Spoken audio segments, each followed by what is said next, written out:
പൊയ്യ ഗ്രാമപഞ്ചായത്ത് ഭിന്നശേഷി കലോത്സവം ഒപ്പം എന്ന പേരിൽ സംഘടിപ്പിച്ചു. മാള ബ്ലോക്ക് പഞ്ചായത്ത് പ്രസിഡന്റ് സുഭാഷിണി രാജീവ് ഉദ്ഘാടനം ചെയ്തു.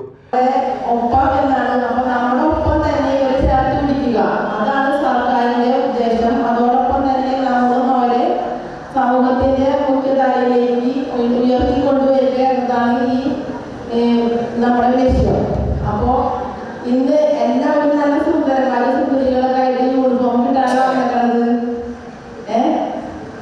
എല്ലാ പിള്ളേർക്കും എൻ്റെ പിള്ളേർ പറഞ്ഞ ആശംസ അറിയിക്കുകയാണ്. നിങ്ങൾ നല്ല മിടുക്കന്മാരെ നല്ല നല്ല പരിപാടികൾ അവതരിപ്പിച്ച് ഞാൻ ഒരു പ്രാവശ്യം മാങ്ങര പോയായിരുന്നു. അത് ഇവരുണ്ടോന്നിക്കറിയില്ല, ഉണ്ടായിരുന്നോ?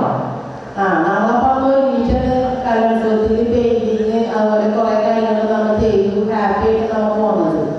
അപ്പോൾ പ്രത്യേകിച്ച് എനിക്കൊന്നും പറയാനില്ല. നമ്മുടെ ഒപ്പം തന്നെ ഇവർ ചേർത്ത് പിടിക്കുക, അതോടൊപ്പം തന്നെ ഇവർ ചേർത്ത് പിടിക്കുന്ന നമ്മുടെ രക്ഷിതാക്കൾ, ടീച്ചേഴ്സ് എല്ലാവർക്കും ഹൃദയം നിറഞ്ഞ സ്നേഹവും നന്ദി അറിയിക്കുകയാണ്. അതോടുകൂടി നമ്മുടെ ഇന്നത്തെ പരിപാടി. പൊയ്യ പഞ്ചായത്ത് വൈസ് പ്രസിഡന്റ് ജോളി സജീവ് അധ്യക്ഷത വഹിച്ചു. രമേശ് കരിന്തലക്കൂട്ടം മുഖ്യ അതിഥിയായിരുന്നു. മാള ബ്ലോക്ക് പഞ്ചായത്ത് സ്ഥിരം സമിതി അംഗങ്ങൾ, പൊയ്യ പഞ്ചായത്ത് അംഗങ്ങൾ എന്നിവർ പങ്കെടുത്തു.